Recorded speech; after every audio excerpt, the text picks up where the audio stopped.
I welcome you to this presentation, a different one, in that I now look to reinforce your numbers orientation, a facet of your competency suite, deficiency in which I believe can haunt you throughout your career, your practice. I'm Ajoy Basu. In the corporate and business world, for a senior functionary, no competency matrix will be complete without including therein a reasonable proficiency at numbers orientation. Numbers orientation is as much about understanding and deploying accounting and financial concepts as it is about being on top of select spreadsheet skills. While Microsoft Excel provides you with several varied spreadsheet functions and formulae, you still need to use a combination of such functions and formulate them into deployable tools. The series of spreadsheet skills which I will introduce and train you and use these pre-developed tools which can make a significant difference to the way you handle select tasks, believe me, you'll find them to be very useful. Of course, you will need to adapt them to your requirements, which your RIAs should ensure. In this capsule, I introduce you to my comprehensive parameters control tool, which I professionally use to exercise control over critical parameters in complex Excel workbooks comprising a large number of sheets such as in business plans, financial projections, valuation reports, management information reports, budgets, etc.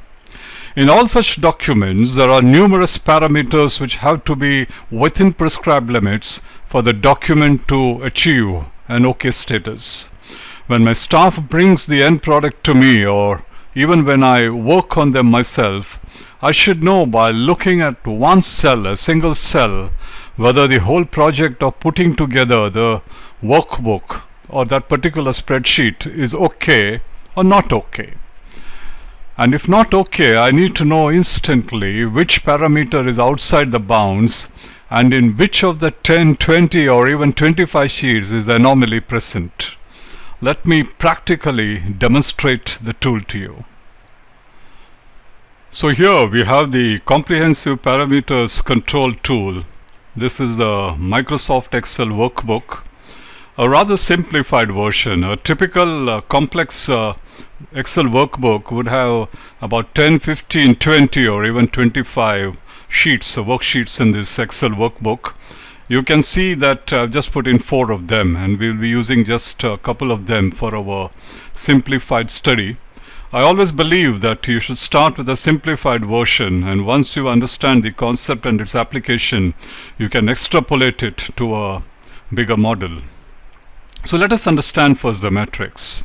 So you have this database here. It's a small one. It's just from 9 to 20 rows, you can see here. So I have the serial number here, the parameter, and if you just look at the parameters, if my sales increase should be greater than 10%, gross profit should be greater than 25%, overheads increase should be less than 10%, rate of interest should be less than or equal to, so there are dual signs here, 11%, tax rate less than or equal to 30%, sales promotion to sales less than 7%, other income less than or equal to this figure, current ratio be greater than or equal to 1.33, quick ratio times greater than or equal to 1, interest coverage ratio should be greater than or equal to 2, debt equity ratio, which talks about leverage and gearing, is should be less than or equal to 2.5. And you will know, if you are aware, that the interest coverage ratio shows that if it is 2:1, that I have 2 times the capacity to service the interest as against 1 unit. So that is 1 unit of interest. So that gives me some idea about how much comfort I have in servicing the interest. Quick ratio is about a tighter solvency that you have in terms of the liquidity of the business. Current ratio is less tight than the quick ratio, and that also is about the short-term solvency of the business. So these are the parameters. Now the same 10% in the critical measure I have reproduced without the signs. In a moment you will understand that how I represented that, captured that in the formula. So I put all those parameters here, 25%, 10%, the values that are relevant and which are marked in these parameters. So these are the critical measures. And then I have the result column here, a very important column for our working here. Result, if you see, if I go to each of these cells, here it says PL F3, and if I go to my sheet PL F3, you can see here, that's 30%. So similarly, I have PLD4, I come down, each one of them is linked to someone, so it's derived from someone. What I'm trying to emphasize here is they are not absolute values which I have inserted directly. And then we come to the status, and the status, if you see, they're all 0 here. And what it means is, if you see the formula here, the formula text, you can use the formula text as a command. If you can see that, you can invoke this formula and then mark the cell, here's E10, what we are saying, and you will get what is the syntax of the formula as soon as you deploy this function, formula text. Very useful to study, especially when you're not very conversant with certain formulae. So I have if D10, that is here, result, D10, is greater than C10. Why greater than? Because the formula says that it should be, the parameter says that that's the condition, greater than C10. C10 is my critical measure, then it should be 0, otherwise 1. So it means that if it is okay, then it should be 0, otherwise it should be 1. The same logic has been applied throughout. For instance, if you go to number 5, you can see here that row number 14, you can see that if D14 is less than or equal to, why less than or equal to? Because the formula, the parameters demands that the formula should contain that. Is equal to C14, less than or equal to, then it's 0, other is 1. We have all of them coming in as 0, and the total of that, you can see the total function here, the sum E10 to E20 is 0. So once it is 0, it is okay. And how is it represented? You can see the formula here. If E21 is equal to 0, E21 is here, then you put in inverted commas, okay, otherwise again in inverted commas, not okay. So when I see okay here, I know that all these parameters are under control, and my staff has told me that yes, they're all in place, and it's visible now that it's all in place, it's properly evidenced. Even when I'm working on my own, I can see this okay. It gives me a certain sense of satisfaction that the complex workbook is under control. You also see that we have these functions used, the Excel functions used are if E21 is equal to okay, 0, okay, and not okay, and I've demonstrated that. Now we come to the link.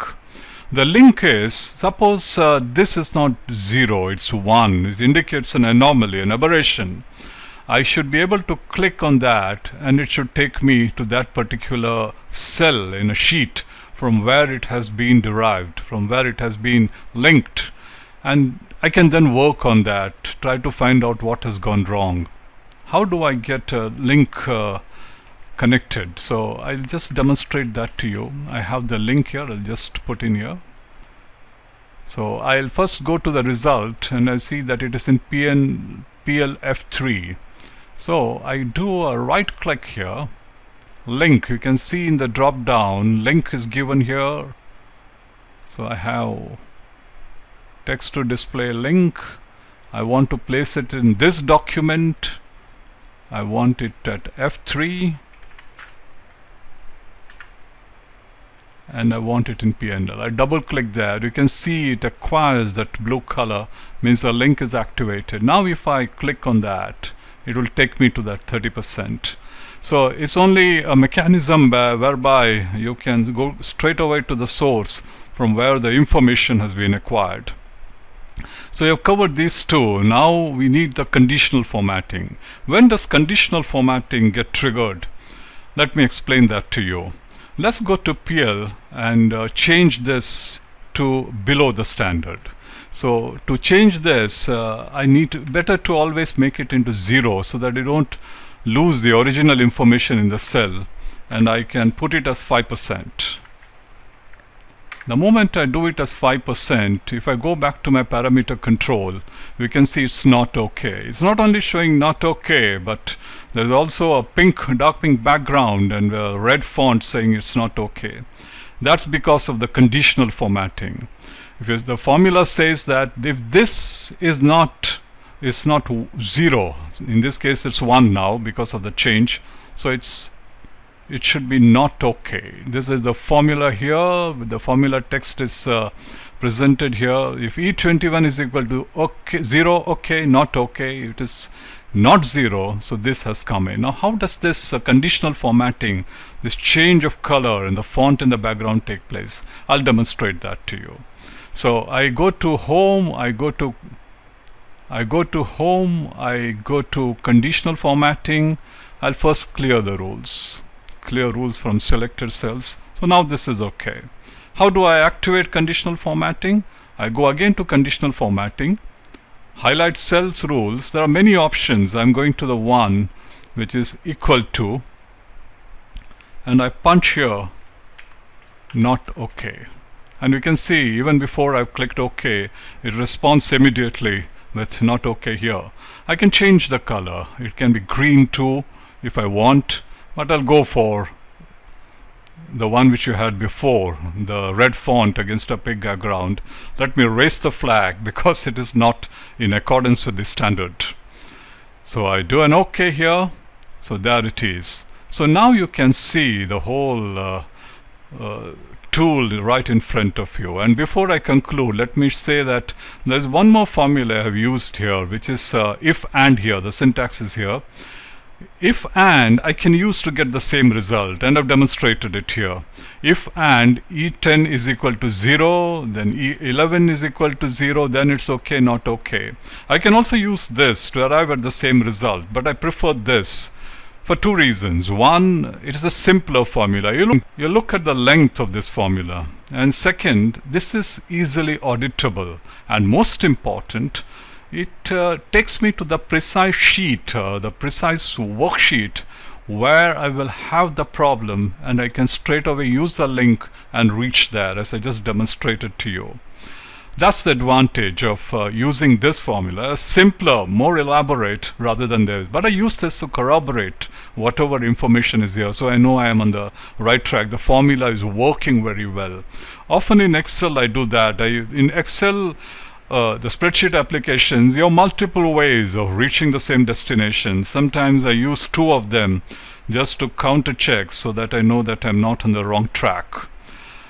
So that, my friends, is the comprehensive parameters control tool. This is something that will give you a very tight grip on complex worksheets.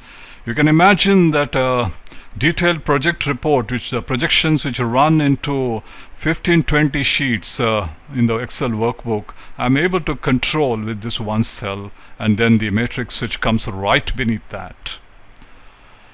Trust you have enjoyed this presentation and have captured the essence of it. If you feel that it has just kept you in some way, revisit it and try emulating that, working it out on your own Excel spreadsheet, and I think you'll find it quite interesting. Very useful tool. Thank you for your time.